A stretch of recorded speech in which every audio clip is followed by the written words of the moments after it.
All right, so this is a replication of the strategy we're going to use to build our impellers for class.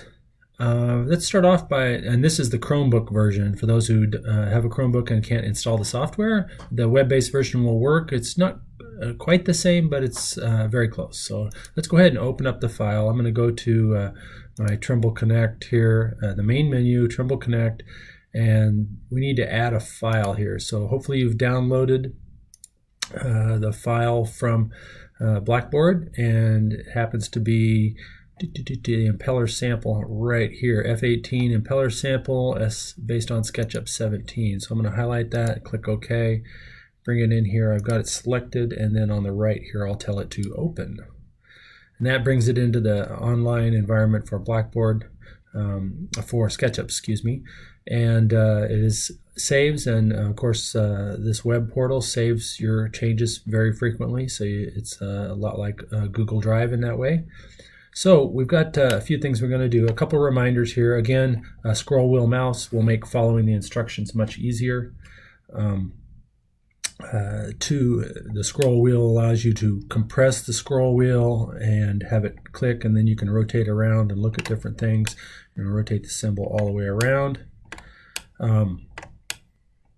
Also, of course, the scroll wheel itself zooms like many pieces of software. So the other thing that's unique about this, let's start off by selecting this. I'm going to go ahead and move this out of the way. So over here down the left-hand side, about the fourth one up, there's an option. There's a move command, rotate, and a resize, and scale or resize. And so we're going to use the move command.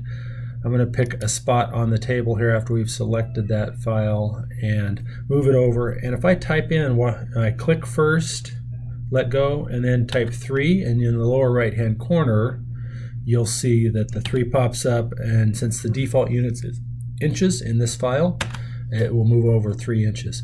While I'm here, I'm going to take the select tool and draw a quick box around this marker line here and delete that. So all right, that gets us working around the main axis and still maintains our original impeller. Again, we're recreating a version of this, not the same, but close. All right, so let's start off with, we've covered the different tool types that we're going to need using the zoom and orbit a little bit. Let's check the units. So in the lower right-hand side, on the right-hand side menu, there's a model info, and check the units. We're going to do inches, and we're going to have 4 decimal places. Should work out just fine. This works out good, and if those aren't selected, please select them. I'm going to close this, leaving us back to our main menu.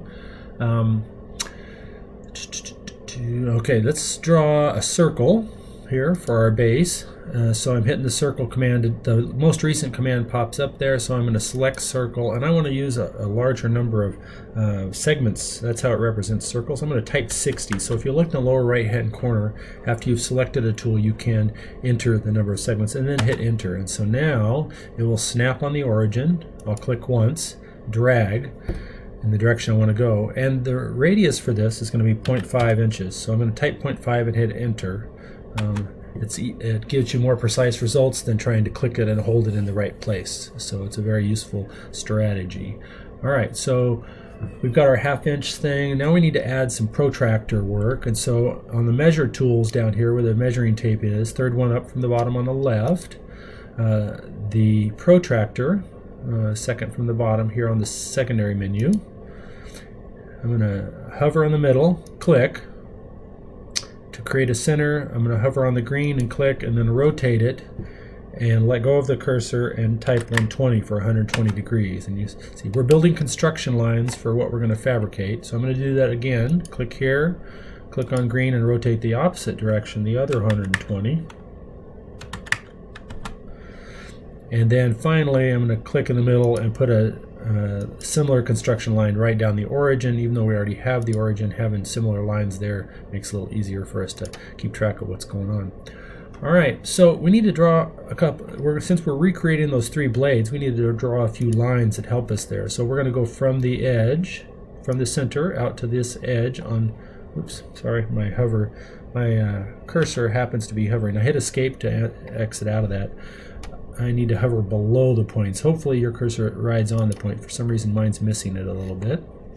So I'm going to hover out here and find that intersection and click yes. Then I'm going to escape, choose the center again, and then hover out here near the edge until it gets that little intersection X and click there, and we'll come back here and do it one more time, coming out this direction. Okay, I'm going to select the regular pointer tool, come in here, and I need to select two. Now we're going to offset these a little bit, another useful tool. I'm going to select this, hold down the control button and select the other line. So it may take you a minute to grab them. I notice that my cursor is off by a little bit, so I need to be below the line. So we've got those two selected. We come over here to where the push-pull tool is. This is as I select that, the most recent one to pop up is push-pull, but in this case we need the one on the bottom. It's called offset. Now you notice when I selected offset, it actually unselected my line, so I need to go back, and that's because the offset tool wasn't my most recent tool. Had I gone and selected offset first and then come over here, again I'm selecting underneath this, I got those two. Now I can select the offset tool once again and it's going to act better. So I'm going to hover on the edge here where it turns into a square and then slide it one direction. This is where I use the keyboard again. I'm going to hit 0.7 and enter millimeters for it. It'll allow you to enter all different kinds of units, and so in this case we're switching to millimeters for this example. And we'll do that again. I'm going to use the select tool, select one line and then the other, and use the offset tool again. Again, hover over the line, pull it the direction you want to go, and then enter the distance you want to offset. And one more time for the other side. Come over here, select that, control, select that, and use the offset tool again. So again, hover, slide it the way we want it to go, 0.7 millimeters, enter. All right, so now let's do a little cleanup. We don't need those lines that we had just entered, so we'll select them and get rid of those. Okay, oops, wrong one, Control Z. Wait for the line to select, that'll do it. All right, so that being so now we've got our main blades, and we can delete these sections, and I'm just drawing over the line here and pressing delete. I could select one instead and hit delete. That's another way to do it. There we go. All right, so that gets us our three blades. So we need to draw our center hole on this. I'm going to rotate around a little bit and get to the top. I'm going to grab the circle tool and its distance, hover in the center, select its distance, and actually we're going to use a lot of decimal places, probably for not a great reason, but let's do this, 0.05 96875, 96875, enter. Now, since I had set the number of segments on circles to be 60, it's too many for such a small circle. I'm going to press OK, and it probably chose 24. And we have one more circle to draw since we're still using that tool, and it's going to be 0.1 inches, and so we don't need to add the inches, but oops, Control Z. 0.1, enter. Oops, must have a bad, oh, okay. So let's do Control Z. I'm going to redo that. Again, 0.059, that's what it was, 0596875, enter. So that's smaller, and then we'll go back and put in our 0.1. All right, so now we can do some cleanup here to make this match what we want it to do. I'm going to zoom in so we can see this. I'm going to get rid of, I need this lines to be removed.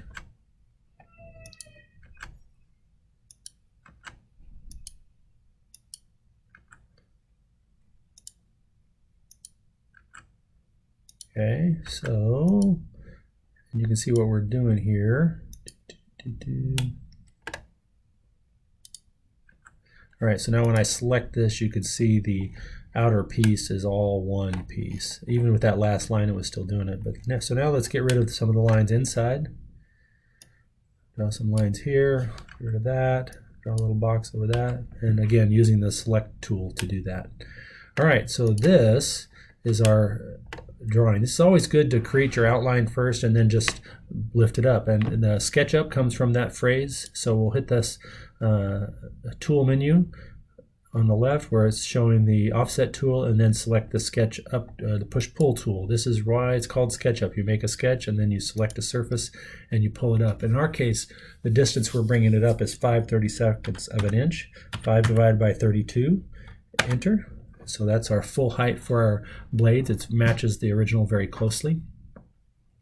All right, so let's add one more line here. I want to restore this surface. We'll use it to do some building on, so it's worth it to restore it. So I drew a line across the circle and it restored the surface, but I also need to remove that line that created the surface, and you'll see it stays. Now, we do want to use the paint tool. I want to make sure, remind myself to remove it, so I'm going to use the paint tool here, choose a color, and select that surface. All right, so that gets us to a point where we've got the impellers done. These are the 3-bladed impellers that come with the machine. Now, the last thing we want to do is create a group of this. When we start doing our work in class, there'll be more than one piece. There'll be this piece, and it's the base that it attaches to. So I selected it all. I hit right-click and make a group. So you can see it's clearly highlighted. If you wanted to make changes to it, you'll need to double-click to go in there and then start selecting pieces if you're going to edit it. And we'll touch on that again later. So now we have this one primary piece.